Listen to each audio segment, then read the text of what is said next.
Shalom guys, selamat datang di channel aku Snack Rohani bersama Lunar di Solarius ya guys. Berhubung aku belum punya studio sendiri, jadi mohon maaf kalau mungkin nanti dalam video ini ada suara-suara yang lain karena aku belum punya tempat sendiri atau studio untuk rekaman ya guys, dan aku belum punya peralatan untuk bikin atau editing ya guys. Jadi mungkin ada beberapa suara-suara yang masuk, tapi semoga saja nggak terganggu ya guys. Yang penting isi makna renungan tetap disampaikan. Oke, pada kali ini kita akan fokus melihat dalam Matius 6 ayat 5 sampai 7. Oke, aku bacakan ya. Dan apabila kamu berdoa, janganlah berdoa seperti orang munafik. Mereka suka mengucapkan doanya dengan berdiri dalam rumah-rumah ibadah dan pada tikungan-tikungan jalan raya, supaya mereka dilihat orang. Aku berkata kepadamu, sesungguhnya mereka sudah mendapat upahnya. Tetapi jika engkau berdoa, masuklah ke dalam kamarmu, tutuplah pintu, dan berdoalah kepada Bapamu yang ada di tempat tersembunyi. Maka Bapamu yang melihat yang tersembunyi akan membalasnya kepadamu. Lagi pula dalam doamu itu, janganlah kamu bertele-tele seperti kebiasaan orang tidak mengenal Allah. Mereka menyangka bahwa karena banyaknya kata-kata akan dikabulkan. Nah, yang kita mau renungkan saat ini, hal yang pertama ya kita langsung masuk inti renungan aja ya. To the point gitu. Dan apabila kamu berdoa, janganlah berdoa seperti orang-orang munafik. Mereka suka mengucapkan doanya dengan berdiri dalam rumah-rumah ibadah dan pada tikungan-tikungan jalan raya supaya mereka dilihat orang. Aku berkata kepadamu, sesungguhnya mereka sudah mendapat upahnya ya. Yang pertama di sini adalah berdoa tanpa motivasi, dilihat orang supaya kelihatan rohani. Jadi di sini Yesus mengajarkan ya, apalagi kita perjelas konteksnya dulu adalah doa pribadi kita ya guys. Jadi seperti kalau zaman now itu saat teduh ya guys. Kalau doa ibadah bersama-sama nggak ada hubungannya dengan ayat ini ya. Jadi kadang-kadang dalam kehidupan kita itu ketika kita menaikkan doa ya dan dilihat orang, pasti kan orang lihat, wah orang ini kelihatan rohani banget, doa, sering berdoa. Tapi bukan masalah itu, bukan masalah sikap berdoa kita, tetapi bagaimana motivasi kita dalam berdoa itu. Apakah kita benar-benar berdoa atau kita cuma sekadar berdoa supaya orang lihat dan menilai, wah ini orang ini rohani banget, sering berdoa ya kan. Tetapi kita lihat di sini bahwa kalau kita berdoa ini dalam konteks ya, aku perjelas lagi supaya nggak salah memahami atau salah menafsirkan doa pribadi kita. Tetapi jika engkau berdoa, masuklah ke dalam kamarmu, tutuplah pintu dan berdoalah kepada Bapamu yang di surga. Jadi ini lebih bersifat pribadi, bukan dalam konteks ibadah atau persekutuan doa. Enggak ya, ini sudah lain, beda konteks. Dan di sini Yesus mengajarkan ketika kita berdoa, masuk ke dalam kamarmu, tutup pintu. Maksudnya apa? supaya kita pribadi lepas pribadi dengan Allah atau Bapa di surga. Di sini kita berdoa bukan karena motivasi supaya wah si ini berdoa, apalagi kalau doanya panjang, doanya keras, ya, dengan kata-kata yang puitis.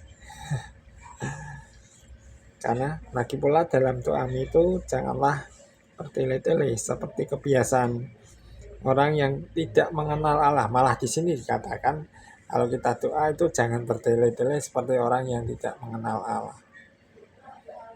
Mereka menyangka bahwa banyaknya kata-kata akan dikabulkan. Maksudnya gimana? Jadi ketika kita berdoa, nih, bukan masalah banyak perkataan, banyak jumlah kata atau kalimat yang bagus, ya kan? Kita menyangka itu akan ini dikabulkan. Malah bisa mereka menyangka bahwa karena banyaknya kata-kata akan dikabulkan. Bukan masalah banyaknya kata-kata, ya, atau kata-kata indah, puitis. Nah, lebih parahnya lagi kalau hal itu dilakukan untuk cari perhatian, ya, supaya kita kelihatan rohani. Wah, ini orang suka berdoa, kalimatnya bagus. Nah, justru itu sering menyebabkan orang lain tuh ngerasa ingin berdoa tapi malah nggak doa karena ngerasa gini, minder gitu loh, ingin doa tapi nggak tahu apa yang mau dikatakan. Tetapi ingat, kita punya Roh Kudus. Jika Roh Kudus itu ada di dalam kehidupan kita, Roh Kudus itu akan membantu kita berkata-kata dalam doa. Meskipun itu cuma tetesan air mata, Tuhan tahu kok. Bukan masalah kalimat yang indah, kata-kata yang puitis, tapi hati kita, motivasi kita, ya, supaya kita nggak dibilang wah hebat ya, doanya bagus, doanya menyentuh perasaan, kalimatnya bagus, tapi kosong. Dengan motivasi dapat pujian misalnya kayak gitu, wah pendoanya bagus. Bukan itu. Kalau kita lihat dalam kitab 1 Samuel itu pasal yang awal-awal itu cerita tentang Hana, ya. Hana berdoa itu cuma apa? Imam Eli ngelihatnya malah seperti kayak cewek mabuk, perempuan mabuk. Wah, ini nggak bener ini. Cuma komat kamit. Saking pedihnya hatinya Hana ini, ya. Ya kan, kalau kita lihat konteksnya saat itu kan ada konflik yang terjadi antara Hana dan Penina. Hana merindukan seorang anak karena kan dia akan mandul. Oke, itu konteksnya. Jadi dalam doa kita, Tuhan nggak butuh validasi orang. Wah, ini pendoa ini. Dalam artian dari motivasi kita berdoa yang dikatakan dalam ayat 5 ini, ya, malah dikatakan seperti orang munafik.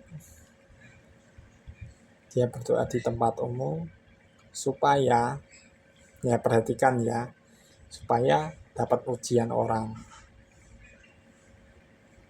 Wah, langsung besar kepala. Setelah besar kepala geledak. Bukan itu. Yang dimaksudkan di ayat ini itu, ya, dijelaskan di ayat berikutnya. Tetapi jika engkau berdoa, masuklah ke dalam kamarmu, tutuplah pintu ditutup. Jelek, doa Bapa kami yang ada di surga, di kudusan dan lain sebagainya. Atau mungkin kalau kita berdoa secara pribadi itu kita bisa curhat setiap pergumulan kita, Ya, dalam saat teduh itu kita bisa naikkan pujian penyembahan tanpa merasa minder. Iya, apalagi kalau soal doa pribadi ya, kalau didengar orang tuh rasanya itu kurang nyaman lah, gak enak hati lah istilahnya kayak gitu. Makanya Yesus mengajarkan tutuplah pintu. Karena apa?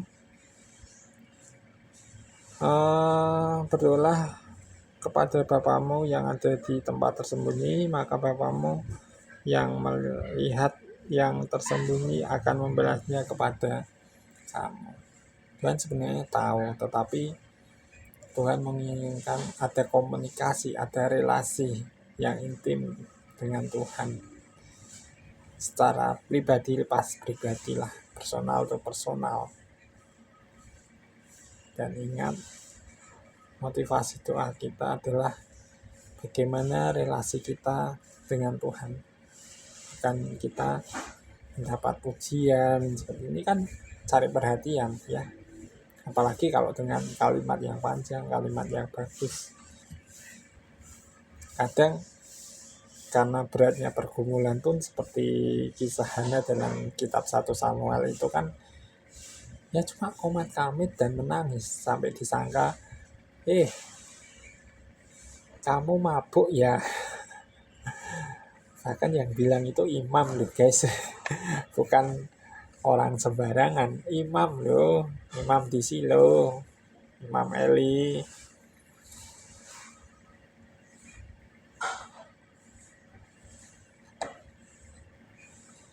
Jadi sangat penting sekali bagi kita dalam berdoa pribadi lepas pribadi kepada Tuhan, memiliki saat-saat waktu teduh, mesbah pribadi atau saat itu atau istilahnya apalah, supaya kita ada relasi dengan Tuhan.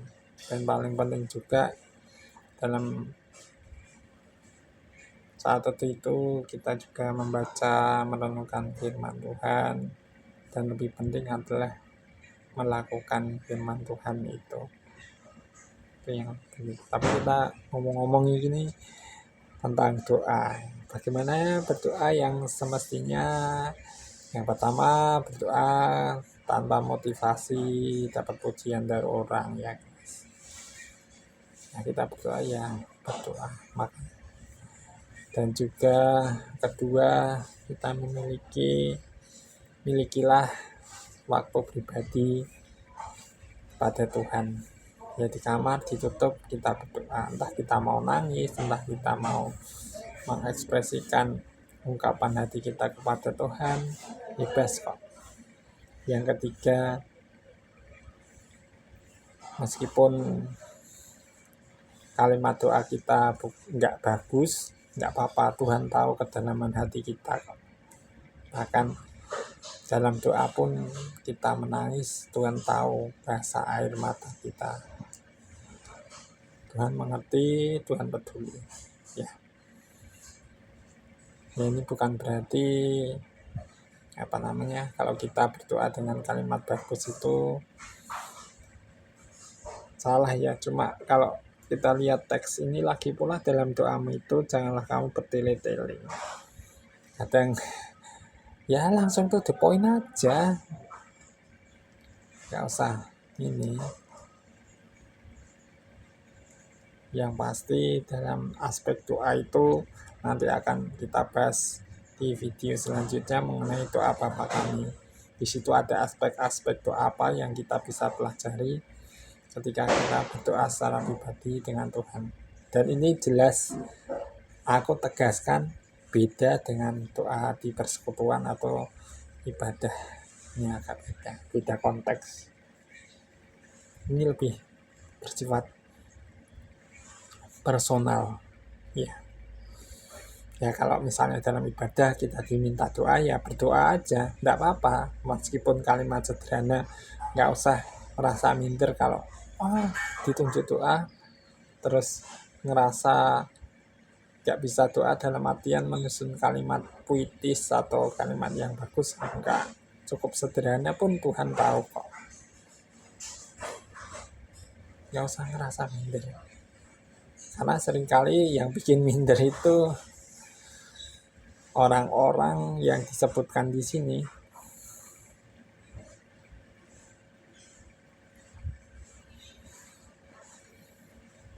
Makanya bukan masalah kalimat yang bagus, yang indah, tetapi sikap hati kita.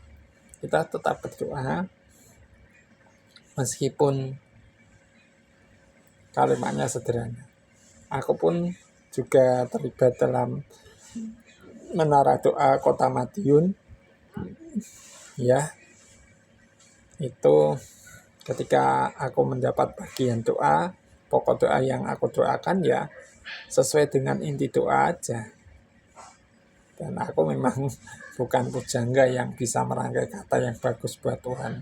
Tapi Tuhan tahu isi hati kita, apalagi di menara doa Kota Madiun itu kita berdoa untuk bangsa dan negara, gereja-gereja, pelayanan, ya kan, penginjilan juga, terus isu-isu yang terjadi dalam bangsa Indonesia ini dan masyarakat Indonesia ini kita doakan secara positif. Seperti itu. Jadi jangan merasa minder ya kalau doa. Kalau merasa minder, ya udah masuk kamar berdoa, Tuhan minta tolong, bimbingan. Pastilah Roh Kudus akan menuntun kita dalam doa itu. Oke, jadi kalau doa langsung to the point aja.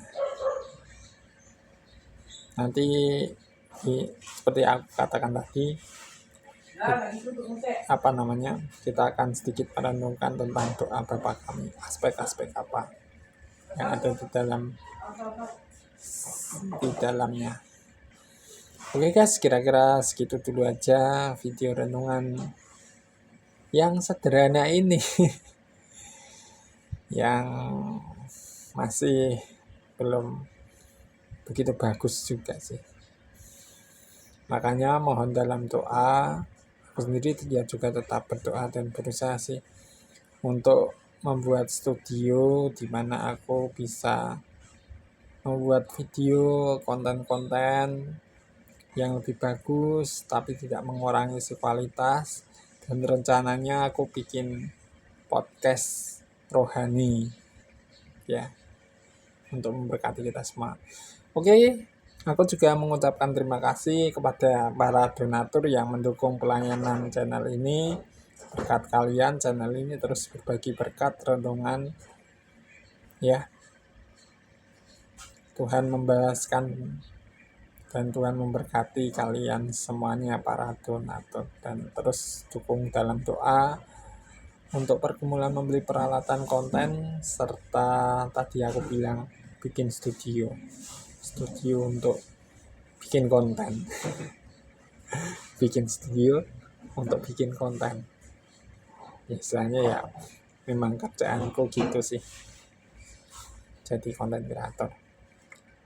Kalau kalian ngerasa video-video di channel ini memberkati, boleh kok subscribe dan share. Terus juga kalau kalian suka ya like aja, kalau kalian nggak suka dislike aja. Oke, kira-kira gitu ya guys, mengingat durasi supaya jangan kepanjangan. Dan video ini dibuat di Kota Kediri, dan rencana nanti akhir Agustus aku mau balik ke Madiun ya, itulah. Oke, terima kasih banyak. Tuhan Yesus memberkati. Shalom, salam damai sejahtera. Terus doa bagi bangsa Indonesia ya, supaya Tuhan melawat bangsa Indonesia ini ya guys. Oke, Tuhan berkati.